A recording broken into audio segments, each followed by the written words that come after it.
Welcome to Wife Cheating Story. I hope you have an enjoyable and relaxing time listening. Let's get started. Welcome and thank you. Your presence makes these stories worth sharing. We'd love to hear which part of the world are you joining us from. Let us know. Now, let's dive into today's story. Chapter 1, The Architect. Maxwell Riggs Donovan wasn't a man who believed in second chances. As one of Boston's most respected structural engineers, he built his reputation on precision, foresight, and an uncompromising demand for excellence. Buildings didn't get second chances. They either stood or they fell. People were no different in Riggs' worldview. On the crisp autumn morning when he received his daughter Serena's wedding invitation, Riggs was finalizing plans for the Horizon Tower, his most ambitious project to date.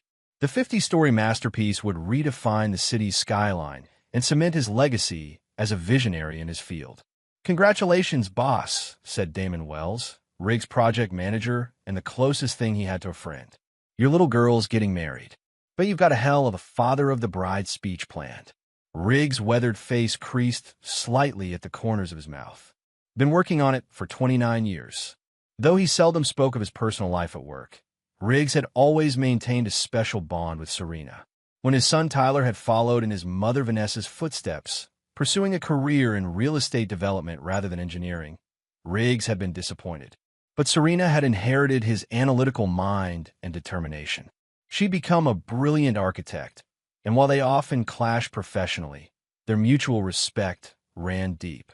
That evening, Riggs arrived home to the sprawling colonial home in Brookline he'd designed himself 15 years earlier. Vanessa greeted him with a glass of bourbon, her emerald dress hugging curves that still caught his eye after 32 years of marriage. "We need to talk about the wedding," she said, her voice carrying that particular tone he'd come to recognize as trouble. "What about it?" Riggs took a slow sip, savoring the burn. "Serena wants everything perfect." Vanessa fidgeted with her pearl necklace, his anniversary gift from 3 years ago. "There's been some discussion about the reception speeches." "Discussion?" Riggs set his glass down harder than necessary. "About my speech?" Vanessa's hesitation told him everything. "She's worried you'll be too critical. You know how you can be, Riggs. Professional. Cole, professional is what paid for that necklace," Riggs replied evenly. "And I've been writing this speech since she was born." The wedding planner suggested limiting speeches to lighten the program. Tyler's toast, the maid of honor, and the best man. That's it. Riggs saw the lie in her eyes. Vanessa had never been good at deception. Something deeper was happening, but he simply nodded. "I see." That night, as Vanessa slept beside him, Riggs checked her phone. The password hadn't changed since Serena's birth year. What he found confirmed his suspicions. Dozens of messages between Vanessa and Bradford Coleman, a real estate tycoon who had been circling Riggs' professional life for years. The texts weren't just business. They were intimate, conspiratorial. One exchange caught his eye. "Vanessa, he'll make a scene if we exclude him from speaking." "Bradford, your husband has controlled the narrative long enough. It's time for a change." "Our change." Riggs placed the phone back precisely as he'd found it. He didn't confront Vanessa. That wasn't his style. Instead, he began to formulate a blueprint, not for a building, but for something far more permanent: justice. Chapter 2, The Blueprint. For 3 decades, Riggs had built his marriage on what he believed was solid ground. Now he discovered the foundation was rotten. The revelation that Bradford Coleman, a man he'd competed against professionally for years, was involved with his wife wasn't just a betrayal. It was a structural failure of catastrophic proportions. Coleman Development had always been the flashy alternative to Riggs' methodical approach. Bradford built quickly, with emphasis on luxury amenities over lasting quality. His properties commanded premium prices, but often developed problems within years. Riggs had privately referred to him as the facade for years. Now Bradford was trying to construct something with Vanessa, and, clearly, the wedding was part of their plan. The next morning, Riggs began his investigation with the same meticulous attention to detail he brought to his engineering projects. He hired Thomas Klein, a private investigator with a reputation for discretion. I don't need photos of them together, Riggs instructed. I need to understand their blueprint. How long has this been happening? Who knows about it? And most importantly, what are they planning? Klein delivered his report within a week. The affair had been ongoing for nearly 2 years, beginning shortly after Bradford had approached Vanessa's real estate firm to market his new properties. More disturbing were the financial implications. Vanessa had been quietly siphoning money from their joint accounts into a separate one. Nearly $3 million had vanished over 18 months. Most revealing was the connection to Serena's fiancé, Alan Pierce. The young lawyer worked for Bradford's company, handling property acquisitions. Their daughter's relationship had been no coincidence. Alan had been deliberately placed in Serena's orbit at a charity function Vanessa had insisted they attend. The final blow came when Klein revealed that Tyler wasn't just aware of the affair. He was actively helping his mother and Bradford, having been promised a leadership position in a new joint venture between Coleman Development and his mother's real estate company. "And my daughter?" Riggs asked, his voice betraying no emotion. "She appears genuinely in love with Pierce," Klein answered. "But she's aware of your wife's relationship with Coleman. She's torn, but her mother has convinced her that you've been emotionally absent for years. The decision to exclude your speech was made after a family meeting you weren't invited to." Riggs nodded and paid Klein his fee plus a substantial bonus. Then he returned to his home office and opened his safe. Inside was a leather-bound journal he'd maintained for decades, a detailed record of every project, every investment, and every contingency plan. He turned to a section he'd hoped never to use, titled simply, Structural Failure Protocol. That weekend, Riggs visited his attorney, Monroe Davidson, an imposing man who'd handled his legal affairs for 20 years. "I need everything ready but nothing filed," Riggs explained. "When I give the signal, I want it all to happen simultaneously." Davidson studied the documents Riggs had prepared. "This is comprehensive. Nuclear even. Are you certain? When a structure is compromised beyond repair, controlled demolition is the only responsible option," Riggs replied.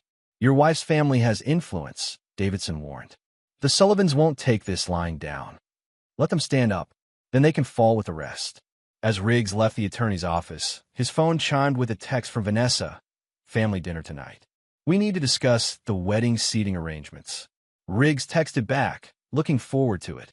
That evening, he sat at his dining table surrounded by traders, smiling and discussing trivial wedding details while the weight of his knowledge pressed down like a collapsing beam. Tyler boasted about a new development project. Serena avoided his eyes. Vanessa touched his hand occasionally, a performance for their children.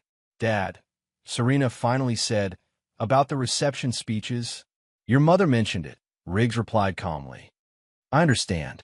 The relief on their faces disgusted him. "Really?" Tyler couldn't hide his surprise. "Of course." Riggs smiled.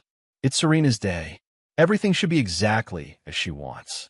Later, as he worked in his study, Serena knocked tentatively on the door. "Dad, are you really okay with not giving a speech?" Riggs looked at his daughter, her dark hair and analytical eyes so like his own. For a moment, he considered warning her, saving her from what was coming. But he recognized the calculation behind her concern. She wasn't worried about his feelings. She was ensuring the plan would proceed smoothly. "I've always taught you that adaptation is essential in design," he said. "Sometimes the original blueprint has to change." She hugged him, misinterpreting his words as acceptance. Over her shoulder, Riggs saw Vanessa watching from the hallway, a smile of victory on her lips. That night, he made the first revisions to his own blueprint. Chapter 3. Groundwork. The 8 weeks before Serena's wedding passed in a carefully orchestrated performance. Riggs played the role of the supportive but slightly distant father, exactly as they expected. He attended tuxedo fittings, nodded approvingly at flower arrangements, and wrote a check for $175,000 to the Vermont Mountain Resort where the ceremony would take place. "That's considerably more than we discussed," Vanessa remarked when she saw the amount. "Nothing but the best for Serena," Riggs replied. "Besides, I'm not giving a speech. Consider it compensation."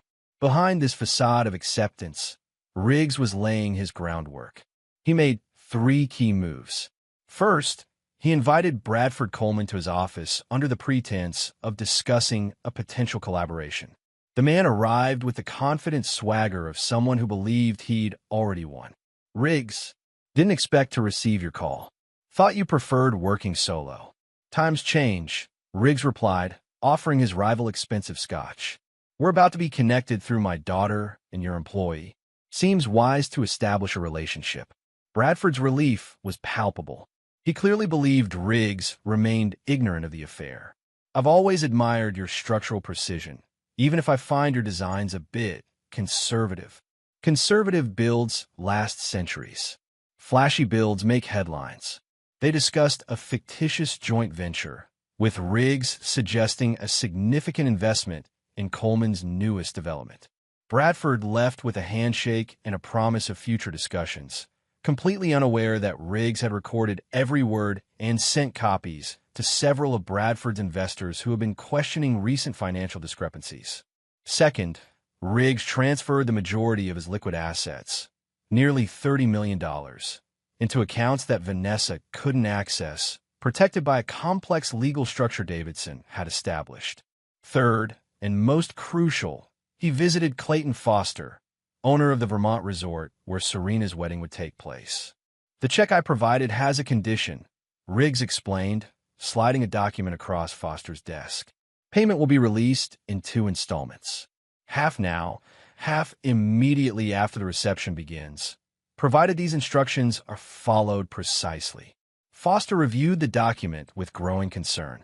"Mr. Donovan, this is highly unusual." "So is my situation." Riggs placed a second check on the table. This one made out personally to Foster, with more zeros than the man likely saw in a year. "Consider this a convenience fee." 2 days before the wedding, the entire family traveled to Vermont. Riggs noted how Tyler and Vanessa exchanged glances whenever they thought he wasn't looking. He observed how Alan Pierce, Serena's fiancé, deferred subtly to Bradford Coleman, who had arrived with his entourage and taken a suite near the bridal party. That night, as the rehearsal dinner concluded, Vanessa finally revealed what he'd been waiting for. "Riggs, we need to talk," she said, drawing him away from the gathering. In a quiet corner of the resort's terrace, with mountains looming in the darkness beyond, she delivered the blow they'd been planning for months. "We've all decided you shouldn't speak at the reception," she announced, her eyes showing not guilt but determination. "No one wants to hear from you. Your speeches always make people uncomfortable. Serena wants her day to be perfect." For a moment, he let genuine pain show on his face, not because of their decision, but because of the calculated cruelty behind it. This public humiliation had been designed as the first step in a larger plan. Then he nodded and said simply, "Understood." His apparent acceptance seemed to unnerve Vanessa more than any argument would have. "You're not upset? It's Serena's day," he repeated, the phrase becoming his shield. Later that night, he canceled one check, the second payment to the resort, with a single phone call. "Mr. Foster? Riggs Donovan. Implement the contingency plan we discussed. The second payment won't be coming." As he ended the call, he noticed Bradford watching him from across the lobby. Riggs raised his glass in a silent toast. Tomorrow, the demolition would begin. Chapter 4. Structural Collapse. The wedding morning dawned with perfect clarity over the Vermont mountains. Riggs stood on his suite's balcony, overlooking the manicured grounds where white chairs were arranged in precise rows. Workers were putting final touches on a floral arch where Serena would soon exchange vows with a man who was part of the conspiracy against him. At precisely 9:30 a.m., his phone chimed with an incoming message. It was from Davidson, all documents filed as instructed. Sequence initiated. Riggs replied with a single word, "Proceed." He dressed meticulously in his custom-tailored tuxedo, adjusting his cufflinks, platinum, engraved with his initials, a gift from Serena on his 50th birthday. The irony wasn't lost on him. The ceremony proceeded flawlessly. Riggs walked Serena down the aisle, her arm trembling slightly on his. Whether from excitement or guilt, he couldn't tell. He played his part perfectly, answering her "mother and I do" when asked who gives this woman in marriage. He even managed to shake Alan's hand with convincing warmth before taking his seat beside Vanessa. You're being very mature about all this, she whispered as the vows began. I've had time to reflect on what matters, he replied. The reception began at 3 p.m. in the resort's grand ballroom. 200 guests sipped champagne and admired the extravagant decorations. Riggs noted with professional appreciation the structural elegance of the space. Exposed beams arching overhead, floor-to-ceiling windows showcasing the mountain vista. Tyler gave his toast first, raising a glass to his sister with practiced charm. To Serena and Alan, may your foundation be strong. The architectural metaphor made Riggs smile thinly. His son had always been derivative. The maid of honor followed, then the best man. Riggs sat quietly, nodding at appropriate moments. Vanessa repeatedly squeezed his hand in apparent gratitude for his composure. At 4:47 p.m., exactly as the dessert course was being served, Clayton Foster entered the ballroom with 2 members of his staff. He approached the head table and whispered something to the wedding planner, whose face immediately drained of color. Serena noticed the commotion. What's happening? Within minutes, the whispers had spread throughout the room. Bradford Coleman rose from his table and approached Foster, his expression darkening as they conversed. Then Serena's phone began to ring. And ring again. She checked the screen with growing alarm. Dad, the resort manager says there's a problem with the payment. They're saying the check was canceled. All eyes turned to Riggs, who calmly sipped his champagne. Dad, the panic in Serena's voice was real now. Did you cancel the payment? Riggs set down his glass. I did. The silence that fell over the nearby tables was absolute. Why would you do that? Vanessa hissed, her composure cracking. Structural integrity, Riggs replied. When a foundation is compromised, everything built upon it eventually collapses. Foster approached their table. Mr. Donovan, we need to discuss this immediately. The resort requires full payment, or I'm afraid the reception cannot continue. Serena's face flushed with embarrassment and anger. Dad, fix this. Now. I'm afraid I can't do that, Riggs said, rising to his feet. He addressed not just his daughter, but the entire stunned gathering. I won't be giving a speech today. No one wants to hear from me, after all. But actions have always spoken louder than words. He turned to Foster. I believe our agreement included a second option. Foster nodded uncomfortably. Yes, sir. If the guests wish to continue the reception, individual payment arrangements will need to be made immediately. Otherwise, we'll need to close the bar and end food service. The murmurs of shock rippled through the crowd. Bradford Coleman stepped forward, his businessman's instincts taking over. I'll cover it, whatever the balance is. Foster shook his head.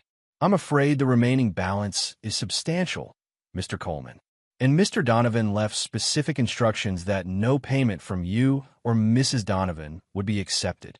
As the chaos unfolded, Riggs walked calmly toward the exit. Serena rushed after him, grabbing his arm. Why are you ruining my wedding? Riggs looked into his daughter's eyes. Ask your mother about Bradford Coleman. Ask your fiancé who really got him his position. Ask your brother about the real estate venture they've been planning. The color drained from Serena's face. What are you talking about? The truth, Riggs replied. Something in short supply in this family lately. His phone rang. Serena's number, though she stood right before him. He showed her the screen, then declined the call. That will be the first of 34 calls you'll make to me today. I won't answer any of them. As he walked away, Bradford reached him. Donovan, you can't do this. We can work something out. We already have, Riggs replied, handing him an envelope. My attorney filed these papers an hour ago. I thought you might want a preview. Bradford opened the envelope, his expression shifting from confusion to shock as he scanned the documents. These allegations are baseless. You'll never prove. I've spent my career ensuring structures don't fail. Riggs cut him off. When they do, I document exactly why. I've documented everything, Bradford. Everything. As Riggs walked out of the ballroom, Vanessa caught up to him in the lobby. Whatever you think you know. 2 years, 3 months, and 16 days, Riggs interrupted. That's how long your affair with Bradford has been going on. That's how long you've been planning to leave me once you'd secured enough of my assets. That's how long you've been poisoning our children against me. Vanessa's facade finally cracked. You've always been cold, Riggs. Calculating. Bradford makes me feel alive. Feel alive with him, then. But you'll do it without the life I built. He left her standing in the lobby, her carefully applied makeup streaking with tears of rage, not remorse. As he drove away from the resort, his phone lit up repeatedly with incoming calls from Serena, Tyler, and Vanessa. By evening, the news would reach them all. Divorce papers filed citing adultery, financial malfeasance exposed, company partnerships dissolved, and trusts revoked. The demolition had begun. Chapter 5. Controlled Demolition. The media explosion hit by morning. Riggs had spent the night in a small inn 50 miles from the resort, watching as his meticulous plan unfolded through news alerts and frantic messages from family and business associates alike. Coleman Development stocks plummet amid fraud allegations. Donovan divorce rocks Boston elite. Wedding day revelation. Riggs had expected the public attention. In fact, he'd carefully engineered it. What he hadn't anticipated was the call from Lillian Sullivan, Vanessa's mother. At 82, the Sullivan family matriarch rarely involved herself in family disputes. "You've made quite a spectacle," she said when Riggs answered. Her voice carried the crisp authority that had intimidated Boston society for decades. "I didn't start this, Lillian." "No, but you've certainly escalated it. The Sullivans have endured worse scandals than this." "This isn't about scandal," Riggs replied. "It's about consequences." There was a long pause before Lillian spoke again. "Vanessa made a terrible mistake, but destroying our entire family in response seems excessive, even for a man of your precision. Your daughter didn't make a mistake. She made a series of calculated decisions over years. So did my son. So did Serena. Serena loves you, Maxwell. She's caught between her mother and you. And she chose her side," Riggs said. "Everyone made their choices. Now they'll live with them." After ending the call, Riggs drove to a small airfield where his private plane waited. Davidson had arranged everything. The pilot asked no questions as they took off, heading not to Boston, but to Seattle, where the second phase of Riggs' plan awaited. In Seattle, Riggs checked into a hotel under an assumed name and made a call to Damon Wells, his loyal project manager. "It's all over the news," Damon said. "The office is in chaos. Implement Protocol B," Riggs instructed. "The files are in my secure server." "All of them?" Damon sounded hesitant. "Every last one. The board meeting is tomorrow at 10 a.m. I want everything ready by 9. While Riggs operated from the shadows, his careful planning continued to decimate the lives of those who had betrayed him. The Coleman Development fraud investigation, triggered by evidence Riggs had compiled and anonymously submitted to regulatory authorities, expanded to include Vanessa's real estate firm. Tyler, who had assumed he would simply transition to working with Bradford, found himself named as a person of interest in the investigation. Alan Pierce, Serena's new husband, was placed on administrative leave from his law firm pending an ethics inquiry after documents revealed he had deliberately pursued Serena as part of Bradford's strategy to gain leverage over Riggs. Serena herself was perhaps the least culpable, but not innocent. Messages Riggs had accessed showed she had known about her mother's affair for months. While initially disapproving, she had eventually been persuaded that her father's emotional distance justified her mother's actions. The wedding reception had ended in humiliation, with guests forced to pay for their own meals and drinks or leave. Several society photographers had captured the chaos, and the images now circulated widely online. On the third day after the wedding, Riggs finally answered a call from Serena. "How could you do this to me?" she demanded, her voice raw from crying. "I didn't do this to you," Riggs replied calmly. "I merely responded to what was done to me. By ruining my wedding? By destroying Mom's business? By getting Alan suspended? By revealing the truth. Something you could have done months ago when you first learned about your mother and Bradford." The silence on the line confirmed what he already knew. "You knew," he continued. "You let me walk you down the aisle knowing what they had planned. I thought you'd be better off eventually. Mom said you were never really happy, that you just went through the motions. And that justified betrayal." Serena began to cry. "Dad, please. We can fix this. Come home. Home no longer exists, Serena. And no, this can't be fixed." As he ended the call, his phone immediately lit up with a message from Davidson. Phase 3 ready on your command. Riggs typed back, execute. That evening, Vanessa Donovan received notice that all accounts connected to her had been frozen due to suspected financial improprieties. The $3 million she had diverted was now inaccessible, locked in legal proceedings that would take years to resolve. Bradford Coleman, facing investor panic and regulatory scrutiny, called an emergency press conference to deny any wrongdoing. The evidence Riggs had compiled, recordings, financial records, and intercepted communications, was delivered anonymously to every major news outlet in Boston minutes before Bradford took the podium. In Seattle, Riggs watched the implosion on television, the same way he sometimes watched controlled demolitions of obsolete structures, with professional detachment and a certain grim satisfaction in the precision of it all. Chapter 6: Aftershocks. 1 week after Serena's wedding, Riggs returned to Boston, not to his home in Brookline, but to the penthouse suite of the Horizon Hotel, one of his earliest successful projects. From this vantage point, he could see the construction site of the Horizon Tower, his legacy project, steel beams rising against the skyline. His return did not go unnoticed. Boston's elite, who had been rocked by the scandal, began taking sides. Some saw Riggs as a wronged husband who had responded with justified ruthlessness. Others considered his public demolition of his family's reputation unnecessarily cruel. Lillian Sullivan, ever the strategic matriarch, invited him to her Beacon Hill mansion. Though tempted to decline, Riggs recognized the invitation for what it was, not an attempt at reconciliation, but at damage control. The Sullivan mansion remained unchanged since his first visit there 3 decades earlier. Old money preserved in amber. Lillian received him in her study, an imposing room lined with portraits of Sullivan patriarchs dating back to colonial Boston. "You've made your point," she said without preamble, pouring him a measure of brandy from a crystal decanter.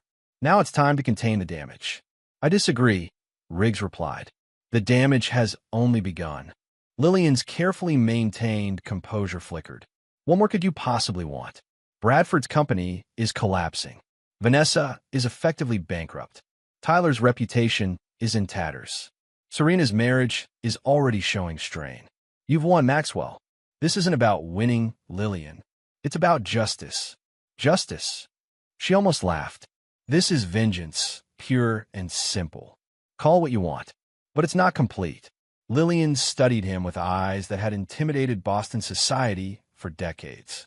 "What are your terms? I don't negotiate with conspirators.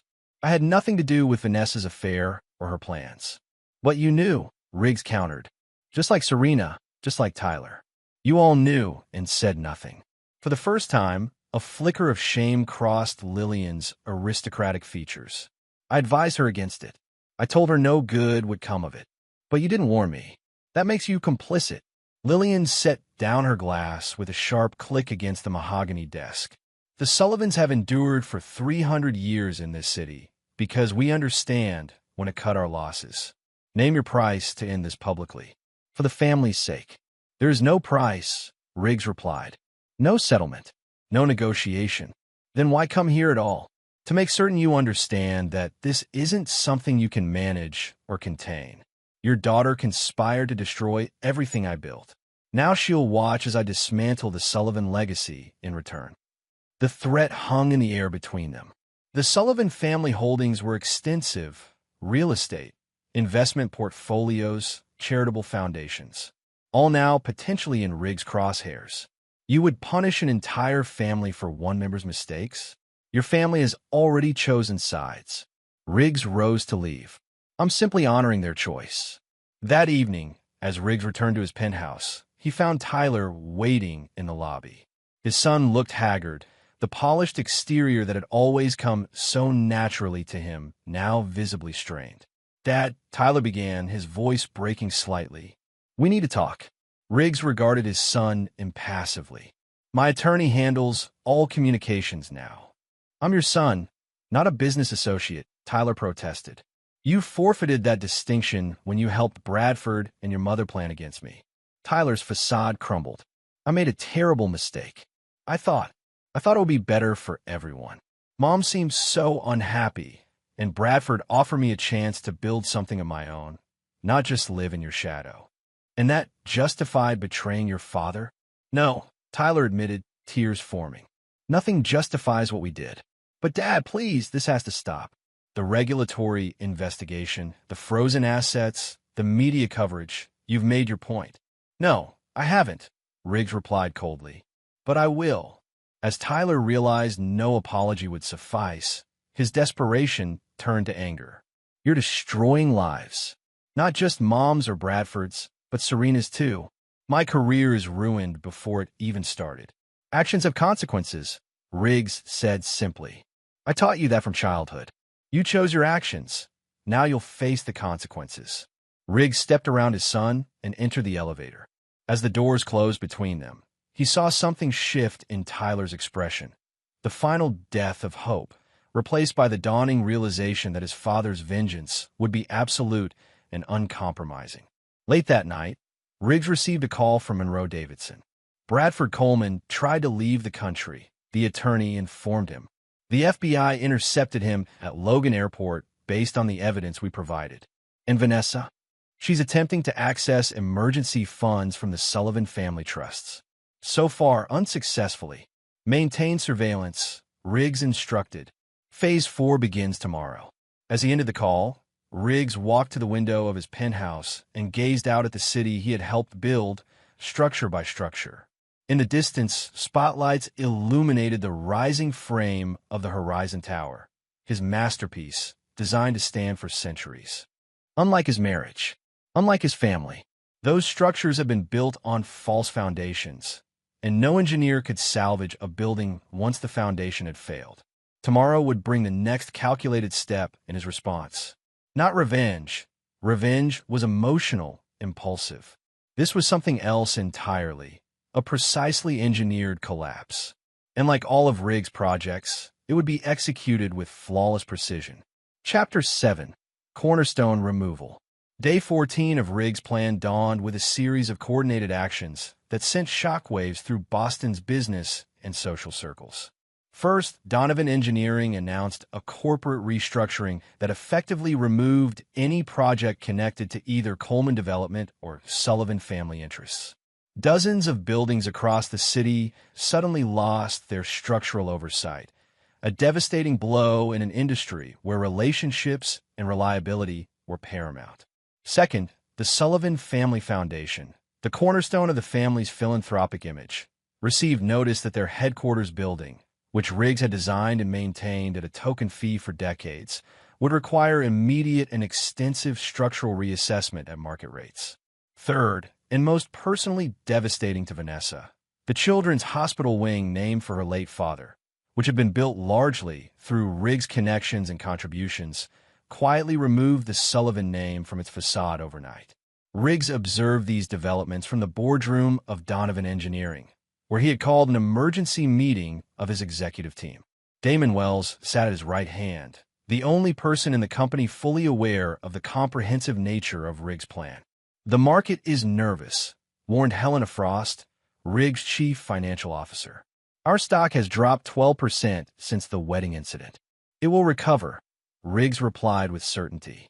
The Sullivan family has significant influence, said Robert Lynn, head of legal affairs. We're already seeing pushback from their allies. Let them push, Riggs responded. Our foundations are solid. After the meeting dispersed, Damon remained behind. The personal cost of this. Have you considered it fully? Riggs regarded his longtime colleague. I calculated everything before I began.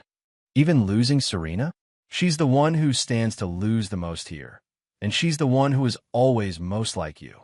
For a brief moment, something vulnerable flickered across Riggs' face. She made her choice, Damon. They all did. That afternoon, the expected meeting request came from an unexpected source. Not Vanessa, not Bradford, not even Lillian Sullivan, but from Alan Pierce, Serena's new husband. Riggs accepted the meeting, curious what approach the young lawyer would take. They met in Riggs' private office at Donovan Engineering, a minimalist space dominated by structural models and architectural drawings. Alan entered with the confidence of a man accustomed to negotiating difficult situations, but Riggs noted the shadows under his eyes and the slight tremor in his hands. "Mr. Donovan, thank you for seeing me," Alan began. "I think we've had a serious misunderstanding." "No misunderstanding," Riggs corrected calmly. "I understand perfectly that you pursued my daughter at Bradford Coleman's direction, with the explicit purpose of gaining access to my family and business." Alan's professional facade cracked slightly. "It wasn't that simple. Yes, I was initially introduced to Serena because of my connection to Coleman Development. But what happened between us was real. Is real. Real enough that you concealed your employer's affair with my wife. Real enough that you participated in excluding me from speaking at my own daughter's wedding." "I was caught in an impossible situation," Alan protested. "I love Serena. I didn't want to hurt her by revealing her mother's actions." Riggs leaned forward. "Then you should have walked away. Instead, you became complicit." "I'm here to make things right," Alan said desperately. "Serena is devastated. Her career is suffering by association. She had the least involvement in any of this, yet she's paying the heaviest price." "That's where you're wrong," Riggs replied. "I'm paying the heaviest price. I lost my wife, my children, and my trust in one coordinated betrayal." "What will it take to end this?" Alan asked finally. "Not for me. Not for Vanessa or Bradford. For Serena." Riggs studied the young man for a long moment. "There is one possibility." Hope flickered in Alan's eyes. "Anything. Divorce my daughter. Walk away completely. Return every gift, every advantage you gained through this marriage. Admit publicly that your relationship began as part of Bradford Coleman's strategy against me." The color drained from Alan's face. "You can't be serious. That would destroy Serena. No more than her participation destroyed me," Riggs interrupted. "Those are my terms. The only ones I'll offer." "She loves me," Alan said quietly. "And I love her." "Then you've both learned a valuable lesson about the cost of betrayal. Love built on deception isn't love at all. It's just another unstable structure waiting to collapse." After Alan left, Riggs received a call from Monroe Davidson. "The Sullivan matriarch is mobilizing her contacts. Several of your board members have received calls suggesting a vote of no confidence might be appropriate given recent events." "As expected," Riggs replied. "Implement Protocol D." That evening, every member of the Donovan Engineering Board received an encrypted file containing detailed evidence of their own past indiscretions. Evidence Riggs had systematically gathered over decades as insurance against exactly this type of power play. The threat was implicit but clear. Any move against Riggs would result in mutually assured destruction. By midnight, the attempted coup had been neutralized. The next morning brought news that Bradford Coleman had been formally charged with securities fraud, wire fraud, and money laundering. The evidence Riggs had compiled and strategically released to authorities had proven devastating. As Riggs watched the news coverage from his penthouse, his phone rang with Serena's number for the first time in days. "How could you ask Alan to divorce me?" she demanded when he answered, her voice raw with emotion. "I offered him a choice," Riggs corrected. "The same choice all of you had and squandered." "Dad, please," Serena begged, "end this. We're your family." "Family doesn't conspire against family," he replied quietly. "Family doesn't exclude family from milestone moments. Family doesn't betray family for personal gain." "I made a terrible mistake," Serena admitted, her voice breaking. "I thought I was protecting Mom. I thought you wouldn't be hurt if you never knew. But I didn't know, and the fact that you all thought I wouldn't discover it shows how little you understood me." The silence stretched between them. 30 years of father-daughter history cracking under the weight of recent betrayal. "I'll never forgive you for this," Serena finally said, her voice hardening. "That's your prerogative," Riggs replied evenly. "I made the same decision about all of you 2 weeks ago." After the call ended, Riggs stood at his window watching night fall over Boston.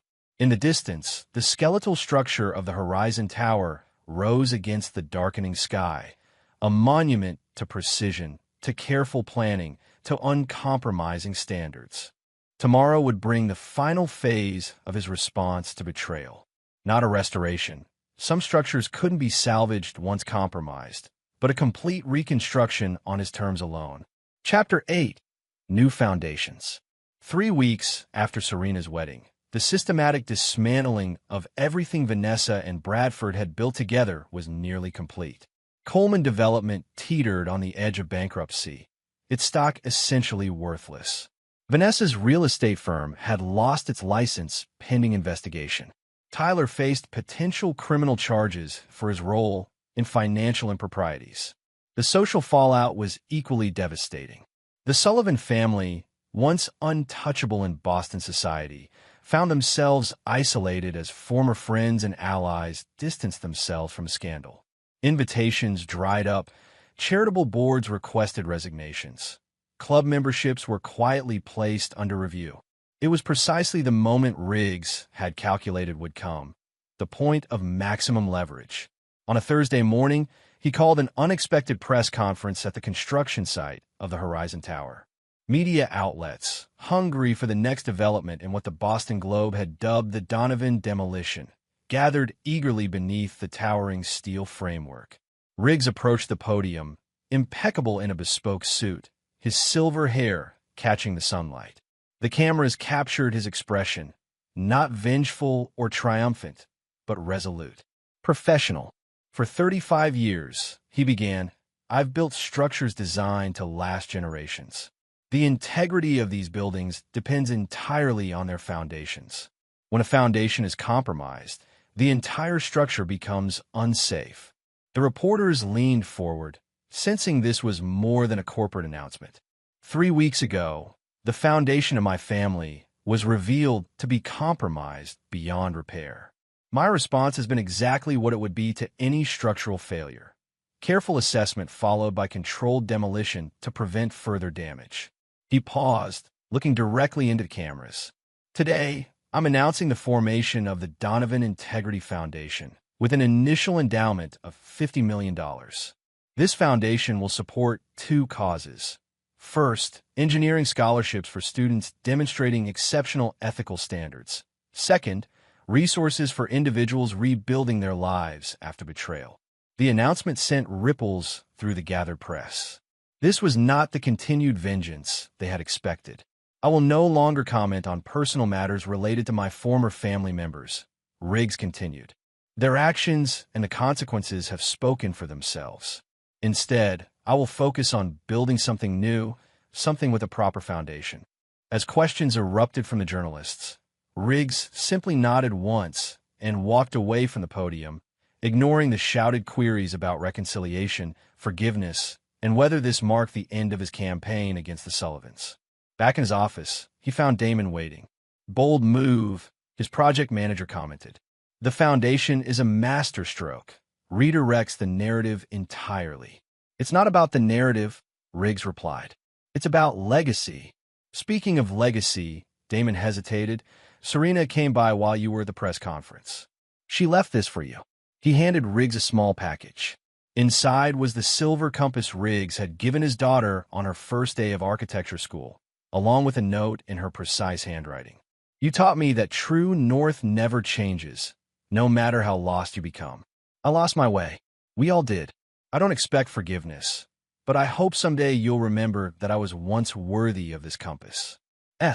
For a moment, something vulnerable crossed Riggs' face. Then he carefully placed the compass and note in his desk drawer. Will you reach out to her? Damon asked quietly. No, Riggs replied. Some structures can't be rebuilt. That evening, as Riggs worked late in his office, Monroe Davidson arrived with final documents requiring his signature. The divorce is complete, the attorney informed him. Vanessa receives nothing beyond what the law absolutely requires. The Sullivan family has withdrawn all attempts to influence your board. Bradford Coleman's legal team has approached us about a potential settlement to drop our civil claims. Decline, Riggs said immediately. I wanted to face the full consequences. Davidson nodded, then hesitated. There's one more thing. Your son has requested a private meeting. Not here, not at your residence, but on neutral ground. He was quite insistent. Riggs considered this unexpected development. Did he say why? Only that he has information you would want to hear directly from him. After Davidson left, Riggs stood at his office window, watching darkness fall over the city. The lights of his buildings glowed against the night sky, each structure a testament to his unwavering standards.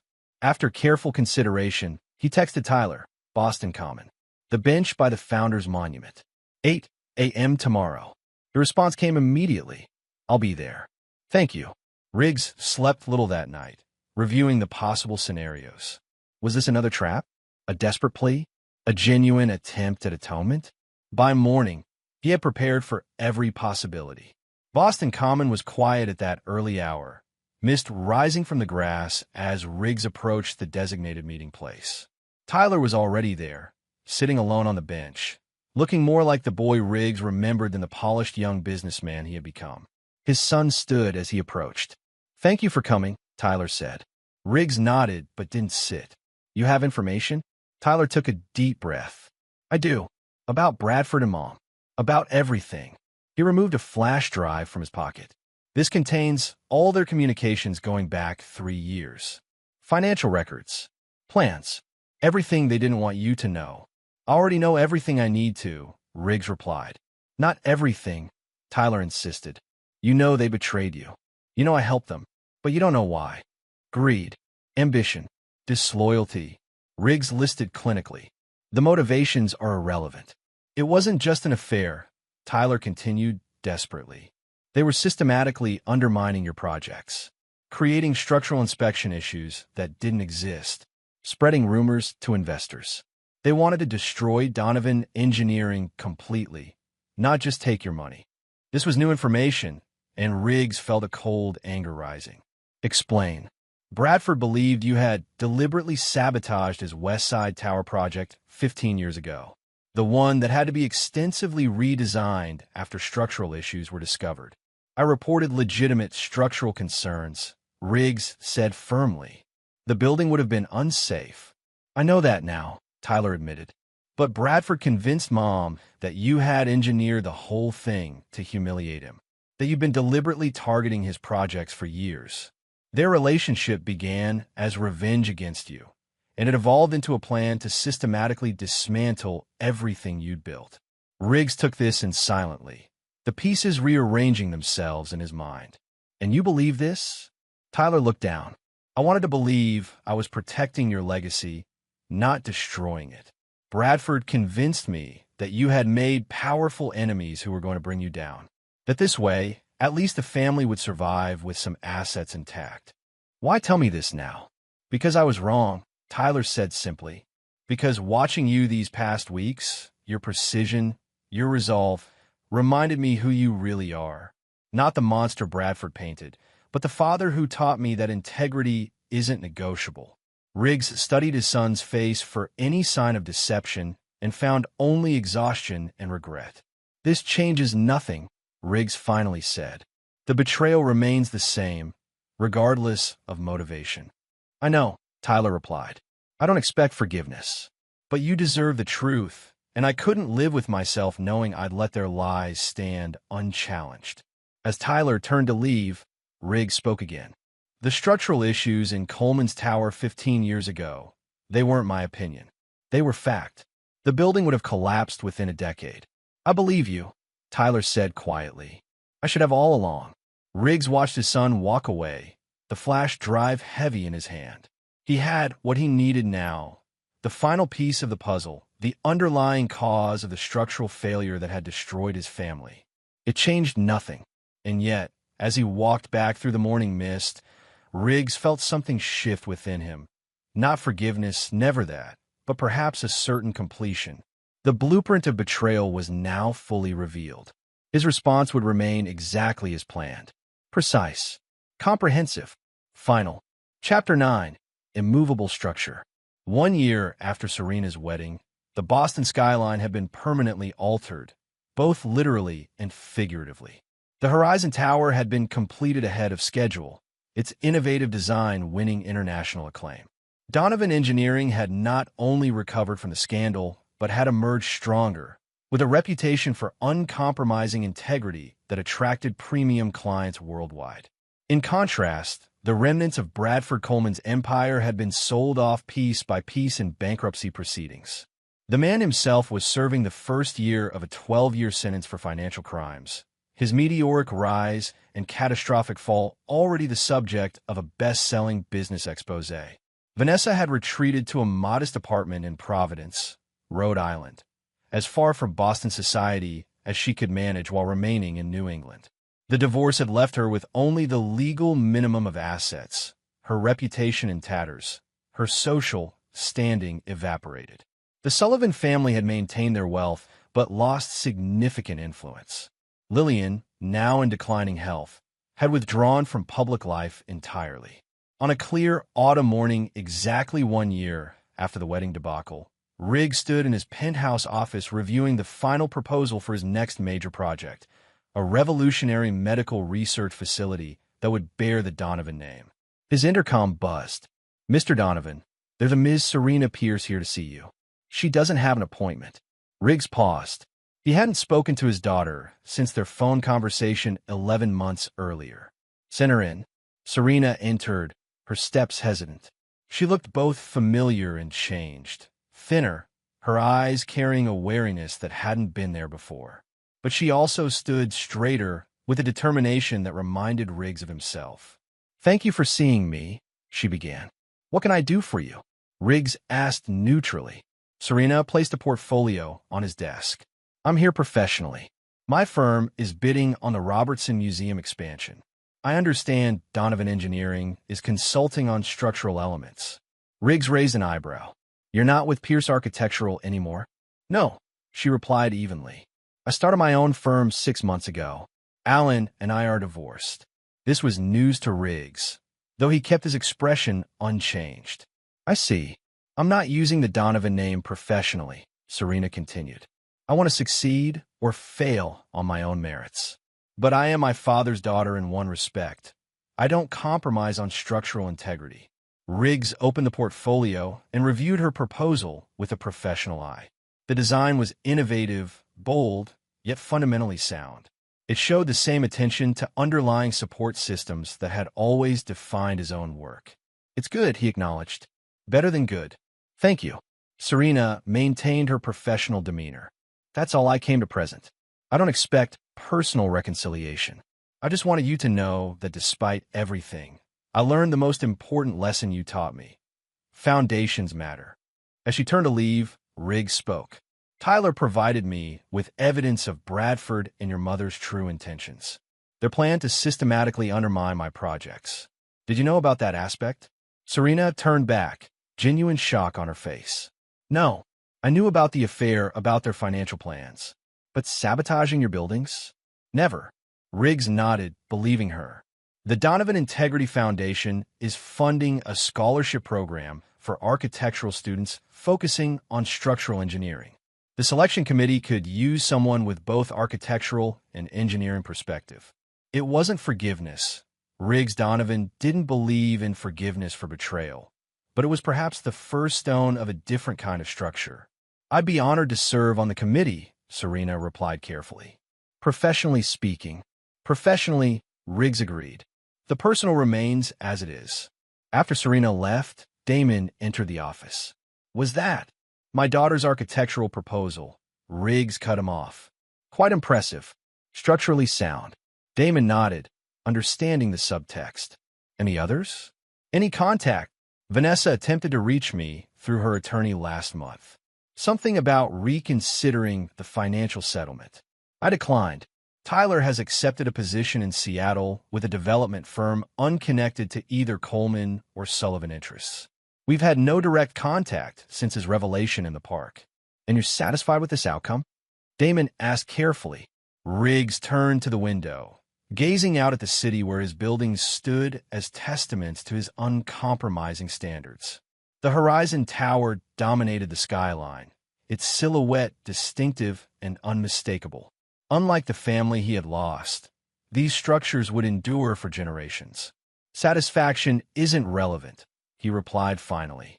"Identified a structural failure, implemented the appropriate response, and rebuilt what could be salvaged.